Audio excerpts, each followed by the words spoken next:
بسم اللہ الرحمن الرحیم۔ ٹی ایل پی آج بھی خبروں میں ان رہی۔ احتجاج تو شاید اب صرف ان کے مرکز کے باہر ہو رہا ہے، مگر ایک نیا منظرنامہ تشکیل پا چکا ہے جہاں عمران خان نے ایک سیریز آف ٹویٹس کی ہیں۔ اس میں انہوں نے تفصیل سے بتایا کہ آخر کیوں تحریک لبیک پہ پابندی لگائی، اور ساتھ ہی مغرب کو اسلامو فوبیا پر ایک بار پھر آڑے ہاتھوں لیا۔ اور دوسری جانب پارلیمنٹ کے اجلاس میں بھی ٹی ایل پی جو ہے موضوع بحث رہی، جہاں پیپلز پارٹی نے اس چیز پہ حکومت کو آڑے ہاتھوں لیا کہ حکومت نے آخر تحریک لبیک کے ساتھ معاہدہ کیوں کیا تھا۔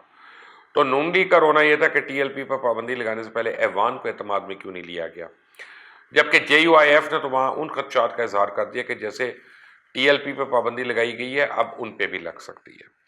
مزید جاننے سے پہلے آپ نے اگر ابھی تک اس چینل کو سبسکرائب نہیں کیا تو پلیز کر لیں، بیل آئیکن یہ گھنٹی کا نشان، اس کو ضرور کلک کریے گا تاکہ مزید اپڈیٹس آپ کو اور نئی ویڈیوز بر وقت ملتی رہیں۔ ابھی فی الحال تمام سوشل میڈیا پہ عمران خان اور پی ٹی آئی کے خلاف ایک بڑی منظم کیمپین چل رہی ہے، اور یہ نہیں معلوم کہ واقعی یہ صرف تحریک لبیک کے لوگ چلا رہے ہیں یا اب ان میں ملک دشمن طاقتیں بھی شامل ہو چکی ہیں، کیونکہ اس میں اس افراتفری اور مارا ماری کی موجودہ صورتحال ان کے لیے کسی اپرچونٹی سے کم نہیں ہے۔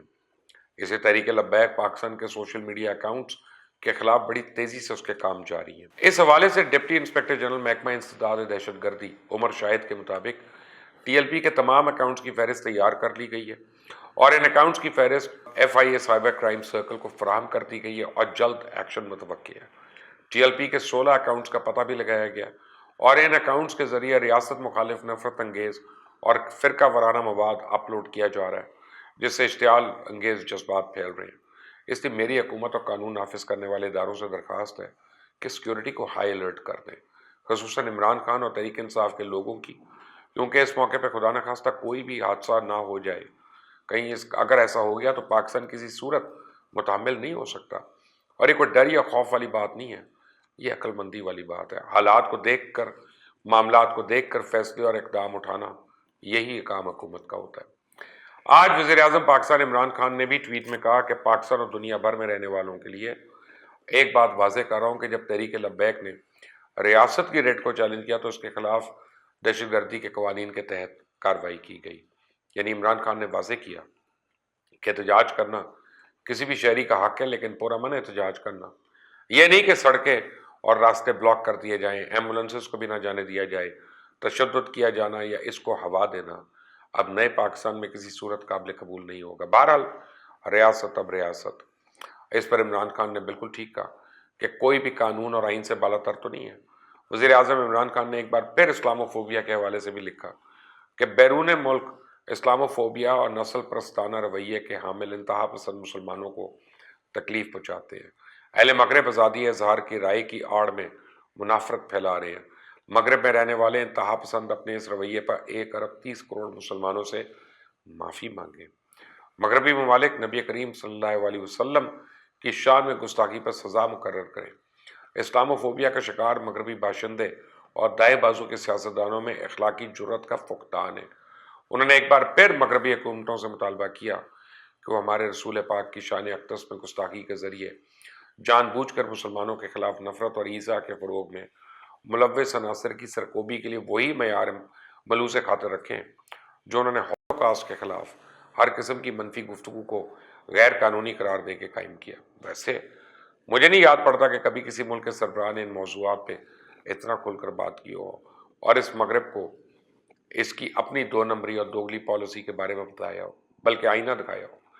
اس سے پہلے کئی بار عمران خان ٹویٹس اور انٹرنیشنل فورمز اس حوالے سے ان پر بات کر چکے ہیں، یہ کوئی پہلا موقع نہیں ہے۔ اور اگر یہ کہا جائے تو غلط نہیں ہوگا کہ توہین رسالت پہ وزیر اعظم عمران خان نے امت مسلمہ کی ترجمانی کی۔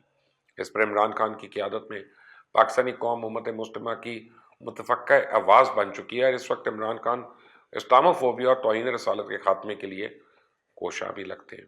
دوسری جانب قومی اسمبلی کا اجلاس اور ہمیشہ کی طرح اپوزیشن اور اس حساس معاملے پر بھی اپوزیشن کرنے سے باز نہیں آتی۔ ہر پارٹی نے اپنے نظریات اور مفادات کے تحت اس معاملے کو ایک نیا ہی رنگ دینے کی کوشش کی، مگر تمام اپوزیشن پارٹیوں کا ہدف تنقید عمران خان اور پی ٹی آئی رہا۔ یعنی اپوزیشن نے اس معاملے پر بھی پوائنٹ سکورنگ کی کوشش کی۔ سب سے پہلے تو اسمبلی میں اس چیز کا سب سے زیادہ شور مچایا گیا کہ حکومت نے ٹی ایل پی کے ساتھ آخر معاہدہ کیا کیوں، اور اس پر اپوزیشن نے حکومت کو خوب آڑے ہاتھوں لیا جبکہ حکومت کا اس میں موقف تھا کہ اس نے سفیر کو ملک بدر کرنے سے متعلق کسی معاہدے پہ دستخط نہیں کیے، بلکہ ٹی ایل پی کے ساتھ ایک معاہدہ طے پایا تھا کہ سفیر کو ہٹانے سے متعلق اسمبلی میں ایک قرارداد پیش کی جائے گی۔ اور اس میں پیپلز پارٹی کے نوید قمر نے سوال کیا کہ جب حکومت کو معلوم تھا کہ وہ فرانس کے ساتھ دو طرفہ تعلقات منقطع نہیں کر سکتی تو پھر ٹی ایل پی کے ساتھ اس طرح کا معاہدہ کیا کیوں؟ اور انہوں نے کہا حکومت ٹی ایل پی کو تحلیل کرنے کے لیے سپریم کورٹ سے رجوع کرنے کے بارے میں سوچ رہی ہے، لیکن اس معاملے پر پارلیمنٹ کو اعتماد میں کیوں نہیں لیا جا رہا؟ کوئی بھی بات پارلیمنٹ کو نہیں بتائی جا رہی۔ پاکستان مسلم لیگ نواز کے سید عمران احمد شاہ نے کہا کہ حکومت فرانس کے ساتھ ہر طرح کے تعلقات منقطع کرے اور اس کے سفیر کو واپس بھیج دیا جائے۔ انہوں نے ریمارکس دیا کہ فرانس کا واجب الادا قرضہ زیادہ سے زیادہ 17 ارب روپے سے لے کر 18 ارب روپے ہو سکتا ہے، جو کہ چاہنے والے جو ہیں پیغمبر اسلام کے وہ اپنی جیب سے ادا کر سکتے ہیں۔ یہ بات عمران صاحب نے بہت اچھی بات کی، ایسا ہونا چاہیے کہ اپنے پیروں پہ یہ ملک و قوم کھڑی ہو، لیکن اسمبلی میں موجود پی ٹی آئی والوں کو ان سے ضرور پوچھنا چاہیے تھا کہ کم از کم اپنے لیڈر اور اس کے بچوں کو تو ذرا کہنا کہ اس بحث سے پڑے بغیر جائز یا ناجائز یہ اپنا باہر پڑا پیسہ ہی واپس لے آئیں۔ جبکہ جمعیت علماء اسلام کے رکن صلاح الدین ایوبی کی رائے تھی کہ ان کی جماعت پر بھی ٹی ایل پی کی طرح پابندی عائد کی جا سکتی ہے۔ بحث کے دوران اپوزیشن نے مطالبہ کیا کہ ٹی ایل پی کے قیام اور اس کے پیچھے مقاصد اور اس کے اقدام کے پیچھے تھا کون، اس کے بارے میں جاننے کے لیے ایک کمیٹی تشکیل دی جائے۔ مسلم لیگ نون کے ریاض پیرزادہ نے کہا کہ اراکین اسمبلی کو یہ بتایا جائے کہ تحریک طالبان پاکستان اور سپاہی صحابہ پاکستان جیسی کالعدم تنظیموں کو کس نے تشکیل دیا۔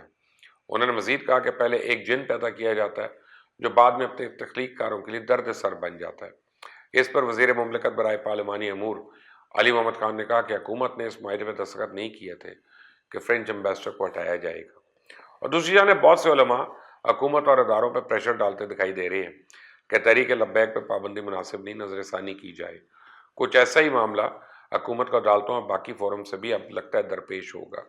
اس حوالے سے ایم کیو ایم سے لے کر حالیہ نون لیگ کے نیب کے باہر ہلے گلے سے لے کر درجنوں مثالیں پیش کی جا رہی ہیں کہ تحریک لبیک نے تو کچھ کیا ہی نہیں۔ اب دیکھنا یہ ہے کہ حکومت نے جو فیصلہ کیا اس پہ قائم رہتی ہے یا کوئی یو ٹرن ہے۔ ویسے تو عمران خان نے ریٹ آف اسٹیٹ بحال کرنے کا ایک دلیر فیصلہ کیا ہے، اس میں کوئی دو رائے نہیں ہے، کیونکہ کسی کی زبان اور ہاتھ سے کال آف فیل سے اگر اسلامی جمہوریہ پاکستان کے شہریوں کو تکلیف پہنچے، اقوام عالم میں ریاست کی ساکھ مجروح ہو، ریٹ برقرار نہ رہے اور بدامنی سیاسی عدم استحکام پیدا ہو اور معاشی ابتری کا شکار ریاست پیچیدہ انتظامی اور سفارتی مسائل سے دوچار ہو، تو حکومت کو تلخ فیصلوں پہ مجبور ہو جاتی ہے اور بسا اوقات ان تلخ فیصلوں کے شیریں ثمرات سامنے آتے ہیں۔ ان میں کوئی شک نہیں کہ عمران خان ریاست مدینہ کے داعی ہیں اور قانون کی بلا تفریق بالادستی کے علم بردار ہیں۔ انہوں نے اور ان کے مخلص ساتھیوں نے اس فیصلے کے نتائج پہ بھی غور کیا ہوگا۔ یقینی طور پہ ایک تلخ فیصلہ ہے، لیکن عمران خان نے یہ ثابت کر دیا کہ حکومت کسی سے بلیک میل نہیں ہو رہی، نہ کوئی ریٹ آف اسٹیٹ کو چیلنج کر سکتا ہے۔ اللہ تعالیٰ پاکستان اور پاکستانیوں کو اپنی امان میں رکھے، آمین۔ اللہ حافظ۔